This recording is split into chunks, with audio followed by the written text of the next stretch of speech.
नमस्ते, मैं हूँ राहुल और आप देख रहे हैं मेरा रुख। हमारी इंस्पिरेशनल सीरीज स्टार्टअप ज्ञान फ्रॉम एन एंटरप्रेन्योर में आपका स्वागत है। स्क्रीन के दूसरे हिस्से में आप जिन्हें देख रहे हैं वो शुभ्रा श्रीवास्तव जी हैं। ये फाउंडर और सीईओ हैं डिजी प्राइमा कंपनी की। इन्होंने एनआईटी भोपाल से इलेक्ट्रिकल इंजीनियरिंग करी। एक समय के बाद शुभ्रा ने अपने करियर को एक नया मोड़ दिया और वो इलेक्ट्रिकल से सॉफ्टवेयर फील्ड में आई। इसके लिए शुभ्रा ने एनआईटी में एज अ प्रोजेक्ट लीड और फैकल्टी के रूप में ज्वाइन किया। शुभ्रा आईटी फील्ड में तब से है जब आईटी सेक्टर में महिलाओं का होना इतनी आम बात नहीं हुआ करती थी। एचसीएल टेक्नोलॉजीज जैसी नामी कंपनियों में काम कर चुकी शुभ्रा ने फरवरी 2016 से अपनी एंटरप्रेन्योरल जर्नी की शुरुआत करी और डिजी प्राइमा नाम की एक software IT solution company establish करी। आज इनका और इनकी कंपनी का नाम सेंट्रल इंडिया में बड़े ही गर्व से लिया जाता है। शुभ्रा, आज आपने आपके बिजी शेड्यूल में से इस डिस्कशन के लिए हमारे चैनल और व्यूअर्स के लिए समय निकाला, इसके लिए आपका बहुत बहुत धन्यवाद। Thank you so much Rahul, बहुत बहुत धन्यवाद आपका इस चैनल पे मुझे इनवाइट करने के लिए और मुझसे बात करने के लिए। ये मेरा एक बहुत ही सौभाग्य की बात है कि इस चीज़ को रिकॉग्नाइज किया और हम बात कर रहे हैं, तो बहुत बहुत धन्यवाद।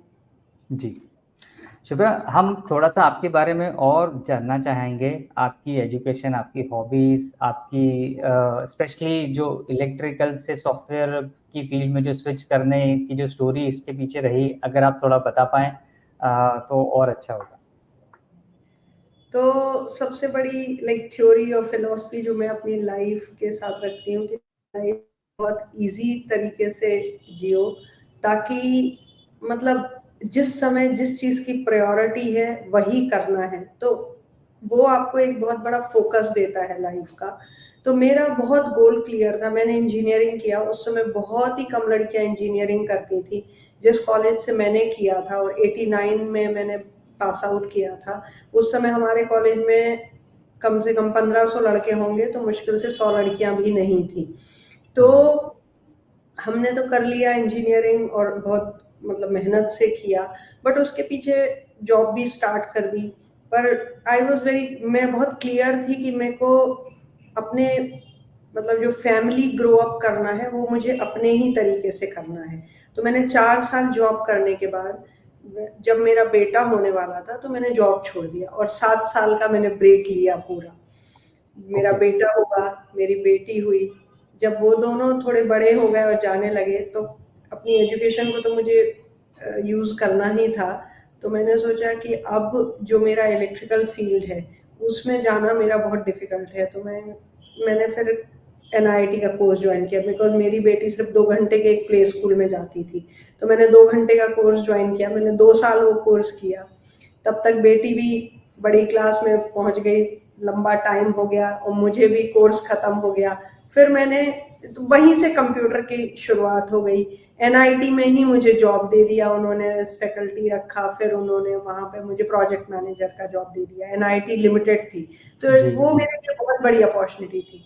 तो इस तरीके से कंप्यूटर में स्विच हुए। सो इट वाज ऑलवेज एक, जहाँ हम कुछ चीज़ को हम लगता है कि हमारी कुछ लाइफ में मिस हो रही, बट आपको हमेशा ये मानना चाहिए कि कुछ नया और कुछ बड़ा आगे आपके लिए सोच रहा होगा भगवान ने, या आपको बनाना पड़ता है। तो हमेशा मैंने जॉब छोड़ी, 7 साल का ब्रेक लिया, वो कहीं ना कहीं मेरे लिए एक दूसरे तरीके से एक नई शुरुआत में बदल गया। तो वहीं से कंप्यूटर की शुरुआत हुई। तो मेरी प्रायोरिटी बहुत साफ थी कि मुझे जब तक मेरे बच्चे थोड़े बड़े नहीं हो जाएंगे तो मुझे जॉब नहीं करना है। इसलिए मैंने छोड़ दिया था बिना कुछ सोचे कि उसके बाद क्या करूंगी क्या नहीं करूंगी, वो सब मेरे दिमाग में नहीं था। बट उसी तरीके से मैं कंप्यूटर फील्ड में आ गई और फिर वहीं से जॉब्स चलते रहे। और इसी का सेम एक एग्जाम्पल है, जब हम गुड़गांव में थे, मैं HCL में वर्क कर रही थी और हम दिल्ली से इंदौर शिफ्ट हुए। अब इंदौर में आके मेरे पास इतनी अपॉर्चुनिटीज नहीं थी, तो उसी चीज से वो भी हम बिना सोचे हुए इंदौर आ गए। तो लाइफ को ना स्पेस देना चाहिए, लाइफ आपके साथ जो कर रही है उसके साथ ही आप चलें, तो आप हमेशा खुश भी रहते हैं और आपकी चीजें सब सही तरीके से होती रहती है। वर्क लाइफ बैलेंस तो मोस्ट इम्पोर्टेंट, लाइक आपका परिवार और वर्क दोनों का आपको बैलेंस रखना, किस समय क्या इम्पोर्टेंट है वो बहुत जरूरी है। बराबर। ये आपने बड़ी अच्छी बात कही कि लाइफ आपको किसी न किसी मोड़ पे कहीं ना कहीं लेके जाती है, सो रिस्पेक्ट दैट एंड उसके हिसाब से चलें और उसके हिसाब से अपने एक्शंस लें। ये बिल्कुल बराबर। शुभ्रा, मैं थोड़ा सा आपके ऑर्गेनाइजेशन के बारे में जानना चाहूँगा, डिजिप्राइमा। इसमें आप किस तरह के प्रोडक्ट और सर्विसेज करते हैं, बनाते हैं, और ये बाकियों से कितना अलग है?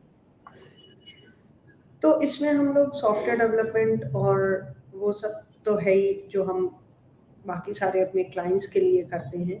हम सबसे पहले उनको बहुत ही अच्छे इंसाइट्स देते हैं कि लाइक जो भी कोई हमारे पास आता है तो दे कुड वो टेक्निकल होते हैं, कभी नॉन टेक्निकल होते हैं, तो हम उनको पूरा एंड टू एंड उनको बताते हैं कि भाई क्या आपके लिए अच्छा है, क्या बुरा है। फिर सॉफ्टवेयर्स हैं, वेबसाइट है, या उनके मोबाइल ऐप्स हैं। बहुत सारे स्टार्टअप्स आते हैं जिनका ड्रीम और एम रहता है, जो एक कुछ अमाउंट के साथ आते हैं आपके, तो हम मेक श्योर करते हैं कि उसका वो पैसा बहुत अच्छी जगह पे यूटिलाइज हो और उनको वैल्यू फॉर मनी मिले। बिकॉज हर एक कोई अपनी हार्ड अर्न मनी इस जगह पे आपकी लगाता है, तो उनको कुछ ना कुछ उससे रिटर्न्स मिलने चाहिए। फिर और यदि मैं टेक्नोलॉजी टर्म्स में बोलूँ तो हम फिर UI UX वगैरह, जो यूज़र एक्सपीरियंस होता है, जो क्लाइंट जो उनके फर्दर क्लाइंट्स के लिए बहुत इम्पोर्टेंट है, उन चीज़ों पे ध्यान देते हैं। तो right. Website, mobile app development, enterprise solutions for बहुत सारे फिनटेक कंपनीज के लिए, US का और UK का हम काफ़ी ज़्यादा काम करते हैं। तो वहाँ पे फाइनेंस से रिलेटेड सॉल्यूशंस हैं या हेल्थ केयर के सॉल्यूशंस हैं, तो उन पे हम वर्क करते हैं। उसके साथ साथ हम डेटा एनालिटिक्स और पावर BI वगैरह जो एनालिटिक्स सॉल्यूशंस हैं वो भी प्रोवाइड करते हैं। तो trust is like the most important like factor है जो आपको किसी के भी साथ बिल्ड करना चाहिए। एंड यहाँ पे भी एक मेरा मोटो रहता है कि सारे स्टेक होल्डर्स आपके आसपास जो हैं वो खुश रहने चाहिए, जो आपके बराबर। एम्प्लॉयज हैं या आपके क्लाइंट्स हैं। बिकॉज आप जो भी कर रहे हो, आपको अंत में आपको जो पीस ऑफ माइंड तभी मिलेगा जब आप किसी को खुशी दे रहे हो। तो आप बिजनेस माइंडेड रहिए, बट हर चीज़ ट्रस्ट के साथ करिए, ये बहुत इम्पोर्टेंट रहता है मेरे लिए। बराबर। ये बहुत इसमें आपने एक अच्छी बात कही कि जो ट्रस्ट है वो सबसे इम्पोर्टेंट है, स्पेशली वो किसी भी रिलेशन में हो, कस्टमर और कंपनी के रिलेशन में हो या कंपनी और एम्प्लॉय के रिलेशन में हो। अगर एक म्यूचुअल ट्रस्ट आपस में बना रहेगा तो चीज़ें एग्जीक्यूशन में बड़ी आसान हो जाती है। अब क्या होता है कि लाइफ में जो पहली चीज़ होती है वो बड़ी इम्पोर्टेंट होती है, स्पेशल होती है, बड़ा याद रहता है सबको। तो आपको डिजिप्राइमा में मिला हुआ फर्स्ट प्रोजेक्ट, फर्स्ट असाइनमेंट कुछ याद है आपको? कुछ शेयर करना चाहेंगे उसके बारे में? बिल्कुल, बिल्कुल, बिल्कुल। एक हमारा प्रोजेक्ट था, वो साइनेज बोर्ड्स के लिए हम डिस्प्ले बनाया था हमने। तो क्लाइंट की अपनी कंपनी थी, तो उनके हार्डवेयर्स थे, तो जो डिजिटल साइनेज होते हैं, तो वो प्रोजेक्ट हमारा पहला था, जो कि हमने किया था एंगुलर लैंग्वेज में। तो यहाँ से आप सर्वर पे जो भी अपलोड करते हैं पिक्चर्स वगैरह, एडिट का पूरा उसमें फीचर था, एंड डिस्प्ले साइन। उसके अलावा तो खैर काफ़ी साथ में कई प्रोजेक्ट थे, बट ये काफ़ी बड़ा प्रोजेक्ट था जो हमें शुरू में पहला मिला। एंड बहुत एक्साइटमेंट था उसके लिए, और सक्सेसफुली उसको डिलीवर भी कर पाए। सो सर्वर्स या डिजिटल साइनेज को कंट्रोल करना आपके से, एंड ये हमने किया था आज से 10 साल पहले। तो काफ़ी अच्छा प्रोजेक्ट था। तो फिर इस सक्सेस को सेलिब्रेट कैसे किया आपने? इस सक्सेस को सेलिब्रेट तो हम हर रोज करते हैं, मतलब हमारे टीम में सेलिब्रेशन का एक पार्ट रहता ही है। तो एक हम हर हर माइलस्टोन पे कुछ ना कुछ सेलिब्रेशन करते हैं। मतलब टीम के लिए भी, जो टीम कर रही है एक्चुअली उन्हीं का एफर्ट रहते हैं इसमें सारी चीजों में। तो उनको suitably rewards, project and parties और ये सारी चीज़ें तो बहुत इम्पोर्टेंट रहती हैं IT सेक्टर में। हमें लोगों को मोटिवेटेड रखना बहुत ज़रूरी रहता है। बराबर। तो सेलिब्रेशंस चलते रहते हैं अलग-अलग तरीके ये से। और ये एक आप आपके बात करने में मुझे एक बात बड़ी इम्पोर्टेंट चीज़ ध्यान आ रही है कि आप हमेशा हर चीज़ में अपनी टीम के ऊपर बड़ा फोकस कर रही हैं, और जो भी आप अपनी सक्सेस या जो आपने अभी तक अचीव किया है उसमें आप टीम के कंट्रीब्यूशन को बहुत रिकग्नाइज कर रही है। ये बहुत अच्छी बात है, क्योंकि कई लोग ऐसे होते हैं जो एक मुकाम पर पहुंचने के बाद में टीम को इतना तवज्जो नहीं देते, उनको इतना अप्रिशिएट नहीं करते हैं, पर आप ये कर रही हैं, आप ये मान रही हैं और पब्लिकली एक्नॉलेज भी कर रही हैं, ये एक बड़ी अच्छी बात है। सो हाँ, और और ये मेरा एग्जैक्टली, और ये मेरा एक एक और अच्छे लीडर की स्लोगन, निशानी है। बिल्कुल, बिल्कुल। मेरा एक और राइट। स्लोगन है, एम्प्लॉयी फर्स्ट। वो ही आपके एसेट है, और वो यदि खुश हैं और वो अच्छा प्रोड्यूस कर रहे हैं तो मतलब आप हर जगह अपना वो दिखा, मतलब जो हम आज बैठ के बोल रहे हैं वो उनके वजह से ही। तो बिल्कुल। एग्जैक्टली। सो ये ऐसा नहीं है कि ये चीज़ें एकदम स्मूथ केक वॉक रही होगी। जो आपने डीजीपी में स्टार्ट किया उसके बाद में जो अर्ली डेज थे उसमें काफ़ी चैलेंजेस भी रहे होंगे, मुश्किलें भी रही होंगी, स्ट्रगल भी रहा होगा। तो थोड़ा सा उनके बारे में बताइए और उन चीज़ों को आपने कैसे ओवरकम किया। हाँ, बहुत सारे चैलेंजेस तो रहते ही हैं, बिकॉज़ आपको प्रोजेक्ट लाना, प्रोजेक्ट एग्ज़ीक्यूशन तो बहुत मेहनत मतलब मैंने भी करी, बिकॉज़ ये भी मेरा एक पैशन था। मैंने उस समय से लेके करीब-करीब अभी तक मैंने कम से कम 15-16 घंटे हर रोज़ काम किया होगा, और टीम को भी कराया, और मैं भी अपने आप को एक टीम का पार्ट ही मानती थी कि भई हम्म। कंपनी को यदि ग्रो करना है तो मुझे भी काम करना ही पड़ेगा। तो राइट। उस तरीके से बहुत, मतलब मैंने बहुत ज़्यादा मेहनत की, सेल्स भी किया, टेक्निकल भी किया, और मतलब रात को 2-2 बजे कॉल्स करना क्लाइंट्स को जहाँ से लीड्स मिली, वो वाला काम भी किया। तो बट हाँ, अब डिजिप्रीमेस नेक्स्ट लेवल पे ग्रो कर रही है। नेक्स्ट लास्ट ईयर से मतलब मैंने पूरी काफ़ी चेंजेस लाए हैं। तो from a startup we are becoming an established company. तो हर एक डिपार्टमेंट के डिफरेंट डिफरेंट, सो पूरा मार्केटिंग डिपार्टमेंट को बहुत स्ट्रेंथन किया है।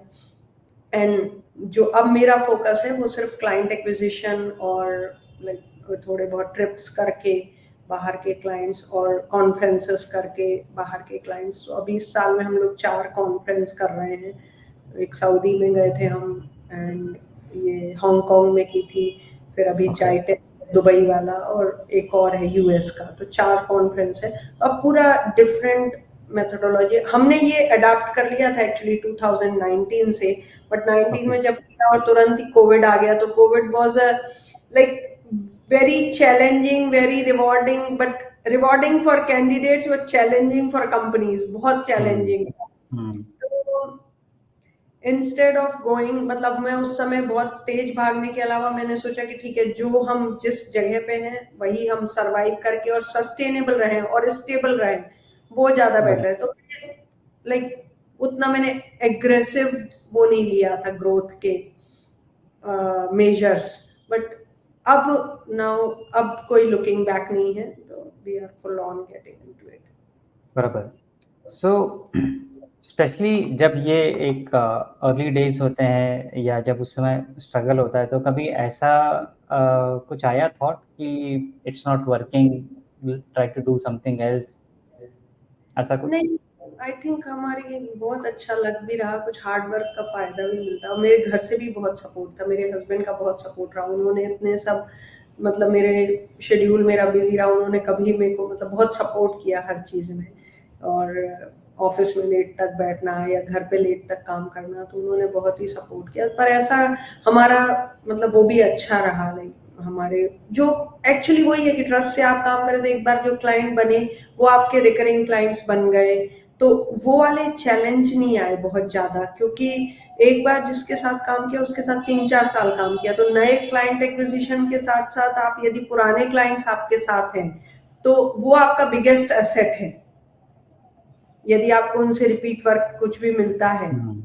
वो हम्म। आपका बहुत बड़ा एसेट है। तो मैंने पूरा एक-एक मतलब मोमेंट एंजॉय किया इसको, तो ऐसा बहुत ज़्यादा चैलेंजिंग नहीं लगा। हाँ, कोविड के बाद जरूर अभी पिछले जो यूएस का रिसेशन था वो बहुत चैलेंजिंग पीरियड था, बट मैंने फिर वही थोड़े से डिफरेंट मेजर्स लिए, बिकॉज आपको थोड़ा प्रोएक्टिव और वो अप्रोच अपनी रखना बहुत जरूरी है। यदि आप बिजनेस में सस्टेन करना चाहते हो तो कंटिन्यूअसली आपको न्यू एवेन्यूज और मतलब और डिफरेंट पर्सपेक्टिव सोचते रहना बहुत जरूरी है। इसी फील्ड में है, but new hirings, new talent, bringing in new talent from, तो वो मैंने काफी ट्राई किया लास्ट ईयर। थोड़ा कुछ सक्सेस हुआ, कुछ नहीं भी हुआ, बट ट्राई तो करना ही पड़ता है। बट नाउ अब अच्छे पाथ पे है। बराबर। तो इसमें इस पूरी आपकी डिजिप्रेन्योर की अब तक की जर्नी में आपका सबसे टफेस्ट फेज कौन सा था, क्या लगता है? टफेस्ट फेज अभी था बस ये 2022 और 23 थे बस। मतलब जो यूएस का रिसेशन आया उसमें काफी जो हमारे क्लाइंट्स थे उनका भी थोड़ा सा like spending power was very less, and that was not with us. हमारे साथ ही नहीं था वो, पूरी शायद आई थिंक काफी आईटी कंपनीज के साथ था, पर वही टफेस्ट था उस समय। मुझे बहुत मतलब ये था कि अब क्या, मतलब किस तरीके से सरवाइव करें। टीम है, टीम को भी आप कर रहे हो तो, और जो कंपनी में को चलानी थी वो ऐसे नहीं कि भाई सर्वाइवल लेवल पे आप चला रहे हो। मतलब company has to be good, आपके एम्प्लॉयज को भी, क्योंकि आप कंपनी यदि अच्छा करेगी तभी आप अपने एम्प्लॉयज को भी बेनिफिट्स वगैरह दे पाएंगे। तो बस यही 22 के मिड से स्टार्ट हुआ था, एंड 23 वाज क्वाइट टफ। मतलब वो चैलेंज वही था कि प्रोजेक्ट्स नहीं थे, स्पेंडिंग पावर खत्म हो गई थी। जो अच्छे क्लाइंट्स भी थे उनकी भी स्पेंडिंग पावर नहीं थी, तो नया कुछ आप देख रहे थे तो वो इतना वर्थ नहीं हो रहा था। बट अभी भी है वो चैलेंज, बट उसके रास्ते थोड़े और निकाले अलग तरीके से क्लाइंट एक्विजिशंस के। और बराबर। सो अभी तक जो है, जो आपका बिजनेस इस स्टेज तक पहुंचा है, तो आपको लगता है कि यहाँ तक जो पहुंचा है, जो आपने किया है, आर यू सेटिस्फाइड, या फिर कहीं लगता है कि कहीं ना कहीं अपने टारगेट से पीछे रह गए, ऐसा कुछ? हाँ, मतलब शायद लास्ट 2 इयर्स का थोड़े चैलेंज नहीं आते तो हम और बहुत अच्छी पोजीशन पे होते, बट वो चैलेंज ग्लोबल थे। तो इसलिए मतलब मैंने बहुत देखे हैं कि काफी लोग बहुत ले ऑफ्स हुए और कुछ हुआ। मैंने एक भी किसी का भी ले ऑफ नहीं किया कभी, एक भी बढ़िया, बहुत एम्प्लॉय अच्छी का बात है। ले ऑफ नहीं किया। बट हाँ, मुझे इसलिए वो वहां से हम ग्रो तो कर सकते थे, but that was a global challenge. तो मेरे लिए कोई रिग्रेट नहीं है, बिकॉज उसमें हमारा यही एक सेटिस्फेक्शन है कि हम स्टेबल थे और चल रहे थे विदाउट एनी चैलेंज। तो वही एक हमारा मतलब ग्रो नहीं हुए बट स्टेबल थे, तो ये सेटिस्फेक्शन है उस चीज का। चलिए, तो अब जैसे बहुत सारी चीज़ें स्टेबल है, नॉर्मल है, आप एक अच्छे पेस से आगे बढ़ रहे हैं, तो फिर अब नेक्स्ट लीप के क्या प्लानिंग है यहाँ से फर्दर, और क्या देखते हैं आप 4-5 साल में किस किस स्टेज तक ऑर्गेनाइजेशन को लेके जाना चाहते हैं? हाँ, अभी मतलब अब मेरा फोकस जो है वो मेजरली एआई और इस पे है, डेटा एनालिटिक्स, डेटा साइंस पे। सो हम लोगों ने एक प्रोजेक्ट भी स्टार्ट कर दिया है अभी यूएस का। तो अब मेरा है majorly meeting with more clients in US and building a trust, and थोड़ा सा data analytics and obviously visualisation, data से रिलेटेड स्टफ। तो थोड़ा उस फील्ड को पूरा एनहांस करने का प्लान है अलोंग विद एआई। तो हर चीज है, मतलब यही जैसे बिजनेस इंटेलिजेंस है तो that is AI driven business intelligence which shows you the future predictions and everything. IoT, IoT में भी हम काफी हमारे अभी चल रहा है, तो आईओटी, एआई, डेटा। सो अब नेक्स्ट फेज इसमें ही जाने का है। राइट। अभी तक आपने जो लर्निंग और नॉलेज एक्वायर किया है, और एक पूरी एक लंबी स्टार्टअप जर्नी आपने तय करी है, तो कभी ऐसा हुआ, आपने एक्सपीरियंस किया कि आपकी टीम में से कोई आपके पास आया कि शुभ्रा मैम, मैं ये जॉब अभी छोड़ना चाहता हूँ, मैं मेरा खुद का कुछ करना चाहता हूँ, तो उसको आपने कैसे गाइड किया? हाँ, हाँ, वो मतलब सभी तो नहीं, बट हाँ, एक एक था मेरा एम्प्लॉई, तो उसने किया। फिर मैंने उसको बोला, मैंने कहा जो भी तुमको सपोर्ट चाहिए, जो भी चाहिए मैं करूँगी, और हमारे पास भी कुछ काम आता है, यदि सिमिलर वर्क है या तुम करते हो तो मैं श्योरली हेल्प आउट करूँगी। और मतलब वो ड्रीम्स को फॉलो करना तो बहुत इम्पोर्टेंट है। यदि राइट, तुम्हारे मन में आया है कि मैं अपना खुद का कुछ स्टार्ट करना चाहता हूँ, तो एक बार ज़रूर ट्राई करना चाहिए, क्योंकि ड्रीम्स को, पैशन को फॉलो नहीं करोगे तब तक तुम्हें पता ही नहीं चलेगा कि क्या पोटेंशियल तुम्हारे अंदर है। एग्जैक्टली, तो एग्जैक्टली। वो तो और हमेशा मतलब रिजल्ट मेंटरिंग। जो है, राइट, हाँ, रिजल्ट जो है वो प्रोसेस का बाय प्रोडक्ट है। अगर आप प्रोसेस ठीक तरीके से करेंगे, आप एफर्ट ठीक तरीके से लगाएंगे, तो रिजल्ट भी आपको ज़रूर मिलेंगे। और और मैं रिजल्ट जो भी मिलता है वो हमेशा आपके लिए एक बहुत बड़ी लर्निंग होती है। फिर वो अगर फेलियर हो तो आपको पता पड़ता है कि क्या नहीं करना है, और अगर सक्सेस हो तो किस डायरेक्शन में और एफर्ट करके आगे बढ़ना है। सो ये दोनों चीज़ें आपको सिखाती ही है। करेक्ट, बिल्कुल। तो मैं मेंटरिंग तो बहुत लोगों की करती हूँ। अभी भी एक स्टार्टअप है, ज़ाइनिस्ट करके। There is one person from south, he is taking help from me from last 2-3 years. He is building some kind of like the packaging material out of banana peel. So okay. उसने मेरे से काफ़ी mentoring ली हुई है। मैं उसको support करते रहती हूँ, उसके प्रोडक्ट को प्रमोट कर रही हूँ। सो कहीं गवर्नमेंट में ग्रांट भी दिलवाई थी मैंने, तो वहाँ भी गवर्नमेंट ने उसको ट्रेनिंग पे रखा हुआ है 2 साल के लिए, साउथ के एक इंस्टीट्यूट में। So mentoring is always like good, and जो हमने लर्न किया यदि हम किसी को सिखा सकें तो उसमें बिल्कुल भी मतलब मैं पीछे नहीं रहूंगी। एग्जैक्टली, आई नो आप काफ़ी बिजी हैं, आपने बिजी शेड्यूल में से समय निकाला है। बस एक आखिरी सवाल मैं आपसे पूछना चाहूँगा कि अभी आप जो मेंटरिंग की बात कर रही थी और जो आपने बताया कि आप करती भी हैं, तो यंग पैशनेट एंटरप्रेन्योर्स के लिए आपकी तरफ से क्या सजेशन होगा, क्या उनको उनके लिए मैसेज होगा? मैं एक ही चीज़ बोलती हूँ, मैंने एक और स्टार्टअप को भी बीच में फंडिंग की थी, बट वो फेल हो गया था। ये अपनी कंपनी स्टार्ट करने के पहले, ऐसा नहीं कि ये मैंने जो स्टार्ट किया वो सक्सेस ही रहा। पहले एक कंपनी को, स्टार्टअप को फंडिंग की थी, वो फेल हो गया। उसके बाद किसी और के साथ भी मैंने थोड़ा पैसा अपना मतलब लूज किया, and this is the third one. So then I decided कि नहीं, मैं इसको अकेले करूंगी और मुझे किसी को साथ में नहीं लेना, बिकॉज मुझे पता है कि मैं क्या कर सकती हूँ और मैं उसके लिए अपने एफर्ट्स लगाऊंगी। तो मेरा सिर्फ एक ही वो रहता है कि आप मेहनत, बहुत सारी मेहनत के लिए आप तैयार रहिए। किसी अनुभव वाले का तजुर्बे को यूज करिए, बिकॉज जितने भी यंग बच्चे हैं, थोड़ा सा कहीं ना कहीं अनुभव और उस चीज से फर्क पड़ता है।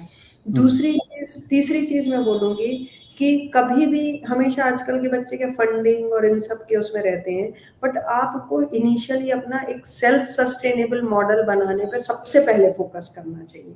If you are a self sustainable model, मतलब आप अपना जो भी बिजनेस कर रहे हो उसका पहले पूरा प्रॉपरली सोचो कि किस तरीके से करोगे, आपके पास कितना पैसा है, क्या है, कहाँ से है। और यदि आपको किसी ने पैसा दिया है तो पहले उस पैसे को उस तरीके से यूज करो कि आप अपने एक्सपेंसेस निकाल पाओ। हम्म। तो सेल्फ सस्टेनेबल मॉडल सोचना और उसको इम्प्लीमेंट करना बहुत इंपॉर्टेंट है। ये नहीं कि आपने बिजनेस स्टार्ट करना है पहले फंडिंग फंडिंग फंडिंग, फंडिंग वाला पैसा कभी नहीं चल सकते। यदि आपका सेल्फ राइट, सस्टेनेबल मॉडल है तो फंडिंग वाले पैसे को आप अपने ग्रोथ में यूज करोगे, बट आपका मॉडल, आपका रनिंग वर्किंग कैपिटल आपका निकलना बहुत जरूरी है। तो ये सब चीज़ें बहुत इंपॉर्टेंट, इसलिए बहुत सारे स्टार्टअप फेल भी होते हैं, बिकॉज उनको नहीं पता रहता। जो इतना फंडिंग मिली वो उन्हें 6 महीने में, 8 महीने में खत्म हो जाएगी फंडिंग।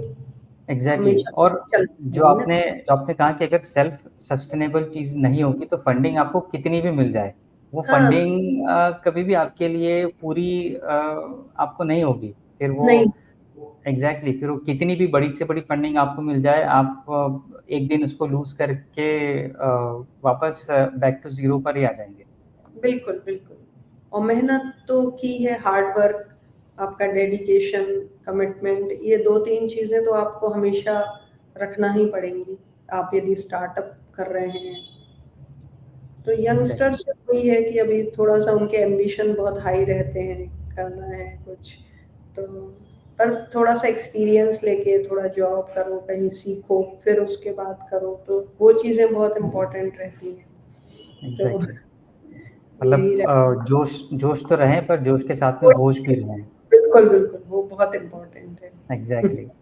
चलिए, इसी नोट के साथ मैं आज का डिस्कशन यहीं पे स्टॉप करता हूँ। शुभ्रा, आपने इस इम्पोर्टेंट टॉपिक पे बात करने के लिए समय दिया और बड़ी ही अच्छी आपने बातें कही। आई एम श्योर जो भी नए यंग एंटरप्रेन्योर्स होंगे वो इस डिस्कशन को सुनेंगे, देखेंगे, तो उन्हें ज़रूर कुछ ना कुछ अच्छी बातें सुनने और समझने को मिलेगी जो वो अपने काम में, अपने बिजनेस में यूज़ कर सकते हैं। शुभ्रा, आज श्योर, आपके समय के लिए बहुत बहुत धन्यवाद। Thank you so much.